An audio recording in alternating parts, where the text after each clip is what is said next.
আপনি যদি এই ভিডিওতে ক্লিক করে থাকেন তবে আপনি নিশ্চয়ই কোথাও না কোথাও অবশ্যই শুনেছেন যে ইন্দ্র কোনো দেবতা নয়, বরং এটি একটি পদ এবং তিনি এক অভিশপ্ত দেবতা, যাকে হাজার যোনি দ্বারা বেষ্টিত থাকার অভিশাপ দেওয়া হয়েছে। আর তাকে এমন একজন দেবতা হিসেবে দেখানো হয় যিনি সর্বদা তার পদ এবং সিংহাসন সম্পর্কে অনিশ্চিত। কিন্তু কখনো কি আপনি ভেবেছেন যে কেন ইন্দ্রদেবের অবস্থানকেই দেবতাদের রাজা করা হয়েছিল? কেন সূর্যদেব বা চন্দ্রদেবকে করা হয়নি? এখন এর উত্তর জানার জন্য আমাদের দুটি গ্রন্থ, বেদ এবং পুরাণকে আলাদা আলাদাভাবে দেখতে ও বুঝতে হবে। বন্ধু, অদ্ভুত অথচ বাস্তবের আরও একটা নতুন এপিসোডে আপনাকে জানাই স্বাগতম। আপনি যদি আমাদের চ্যানেল এখনও সাবস্ক্রাইব না করে থাকেন তাহলে ঝটপট আমাদের চ্যানেল সাবস্ক্রাইব করে নিন, আর আমাদের চ্যানেলের সমস্ত ভিডিওর নোটিফিকেশন সবার আগে পাওয়ার জন্য পাশে থাকা বেল আইকন প্রেস করতে ভুলবেন না। তাহলে চলুন শুরু করা যাক আজকের ভিডিও। প্রকৃতপক্ষে বেদ এবং পুরাণ উভয় গ্রন্থতেই ইন্দ্রদেবকে আলাদা আলাদাভাবে চিত্রিত করা হয়েছে। বেদে, বিশেষ করে ঋগ্বেদে, ইন্দ্র সেই দেবতাকে বলা হয়েছে যে বিশেষ করে বৃষ্টি নিয়ে আসে, আর যে দেবতা বৃষ্টি আনেন তাকে সবচেয়ে গুরুত্বপূর্ণ হিসেবে বিবেচনা করা হয়েছে এই কারণ সেই সময়ের মানুষদের এই বৃষ্টির জল কৃষিকাজ, পশুপালন, এমনকি নিজেদের পান করার জন্য প্রয়োজন পড়ত। তাই বৃষ্টি নিয়ে আসার দেবতার গুরুত্ব সবচেয়ে বেশি ছিল। তাই ঋগ্বেদ, যা প্রথম বেদ, তাতে ইন্দ্রদেবের মাহাত্ম্য এত বেশি করে দেখানো হয়েছে।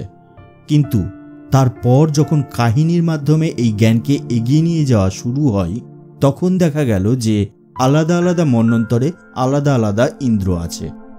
এখন মন্বন্তর কি তা একটু বুঝে নেওয়া যাক। 4টি যুগ আছে: সত্যযুগ, ত্রেতাযুগ, দাপর যুগ এবং কলিযুগ। এই সমস্ত যুগকে একত্রে বলা হয় চতুর্যুগ। যখন এই 4টি যুগ 71 বার নিজেরা নিজেকে আবর্তন করে তখন তাকে এক মন্বন্তর বলা হয়, এবং প্রতিটি মন্বন্তরে একজন নতুন ইন্দ্রদেব থাকে। আর এই কারণেই 14টি মন্বন্তরের সমাপ্তিতে ব্রহ্মাজির এক দিন হয়ে থাকে, যাকে এক কল্প বলা হয়। এই জন্যই এখনো পর্যন্ত আমাদের 14টি মন্বন্তরের 14 জন ইন্দ্রকে দেখানো হয়েছে। এই রাজাদের মধ্যে কেউ ভালো তো কেউ খারাপ, তাই কখনো কখনো তাদের ভুল বা তাদের খারাপ কাজের কারণে ইন্দ্র, যেটি আসলে একটি পদ, সেই পদের বদনাম করা হয়েছে। মন্বন্তরের এই ধারণা এবং কাহিনীর এই ধারণাটি আমরা পুরাণে দেখতে পাই। তাই পুরাণ আস্তে আস্তে যখন কাহিনীর মাধ্যমে জ্ঞানকে এগিয়ে নিয়ে যাওয়া হচ্ছিল, সেই সময়ে ইন্দ্রের বদনাম শুরু হয়েছিল। কিন্তু বেদে ইন্দ্রের এত গুরুত্ব ছিল কারণ সেখানে তাকে একটি শক্তি হিসেবে দেখানো হয়, এমন একটি শক্তি যা প্রকৃতির কাজের জন্য অত্যন্ত প্রয়োজনীয়। তাই বেদে ইন্দ্রদেবকে দেবতাদের মধ্যে শীর্ষস্থান দেওয়া হয়েছিল। এবং আপনি জানেন কি, এই বিষয়কে বোঝানোর জন্য ঋগ্বেদে একটি ভীষণ ভয়ানক যুদ্ধের বর্ণনা আমরা পেয়ে থাকি, যে যুদ্ধ ইন্দ্রদেব এবং বৃত্রাসুরের মধ্যে সংঘটিত হয়েছিল। আজকের ভিডিওতে আমরা এই যুদ্ধের বিষয়ে কথা বলবো।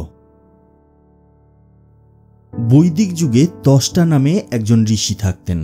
অত্যন্ত জ্ঞানী ও জনপ্রিয় হওয়ার কারণে স্বর্গেও তার চর্চা হতে আরম্ভ করে।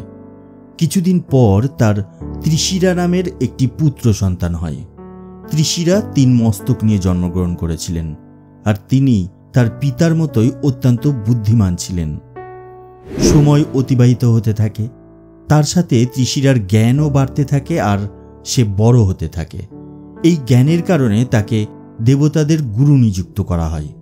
কিন্তু যখনই দেবতা আর অসুরদের মধ্যে বিবাদ দেখা দিত, তখনই ত্রিশিরা অসুরদের পক্ষ অবলম্বন করত। এই দেখে ইন্দ্রদেব তার প্রতি একটু সন্দেহ করতে শুরু করেন। কিছু সময় পরে ত্রিশিরা একটি যজ্ঞ করতে শুরু করেন।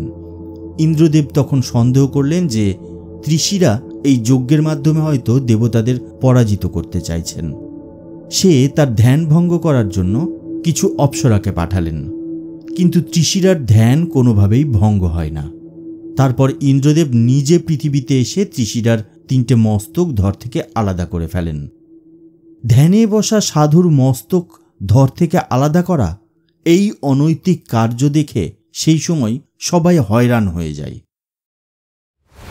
কিন্তু এই বিষয়ে যখন ত্রিশিরার পিতা ঋষি ত্বষ্টা জানতে পারলেন, তখন তিনি অত্যন্ত দুঃখী হয়ে পড়লেন।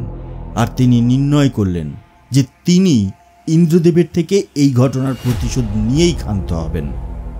এই প্রতিশোধ নেওয়ার জন্য তিনি একটি ঘোর যজ্ঞের আয়োজন করেন।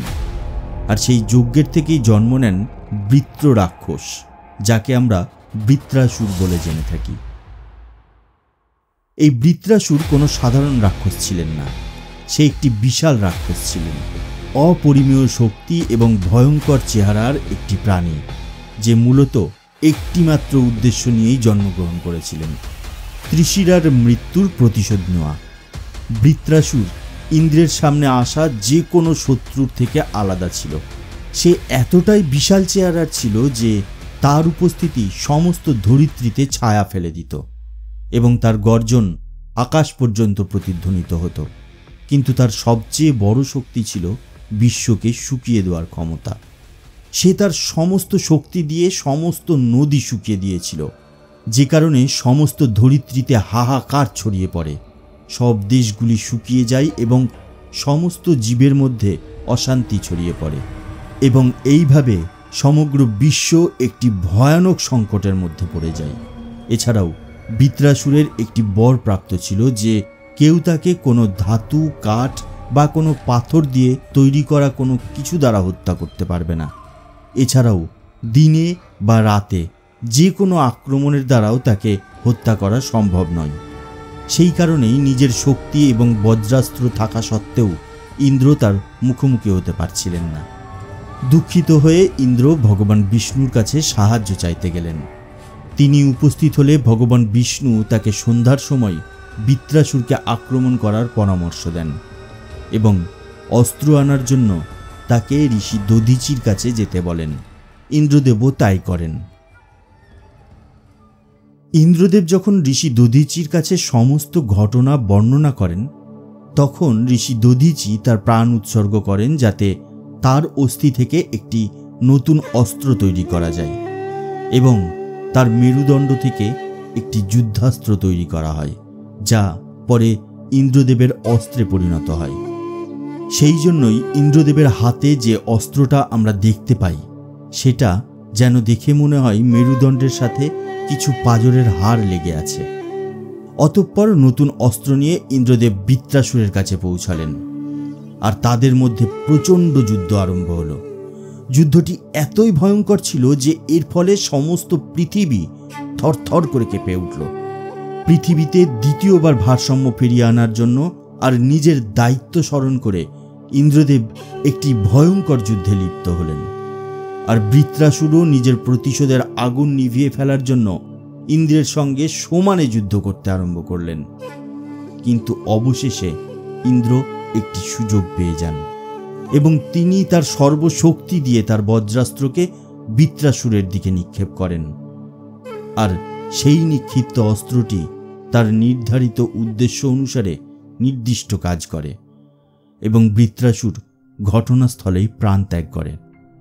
এরপর ইন্দ্রদেবকে স্বর্গের রাজা ঘোষণা করা হয়। তখন ইন্দ্রদেব বর্ষা ঋতুকে পৃথিবীতে ফিরিয়ে আনেন, যার ফলে সমস্ত নদী আবার প্রবাহিত হতে থাকে। এইভাবেই পৃথিবী থেকে এই আতঙ্কের অবসান ঘটে। আজকের ভিডিও বাস এই পর্যন্তই। আমাদের আজকের ভিডিও আপনার কেমন লাগলো সেটা নিচের কমেন্ট বক্সে কমেন্টস করে জানিয়ে দিন। আর আমাদের ভিডিও যদি আপনার ভালো লেগে থাকে তাহলে একটা লাইক করুন আর শেয়ার করে ছড়িয়ে দিন সবার মধ্যে।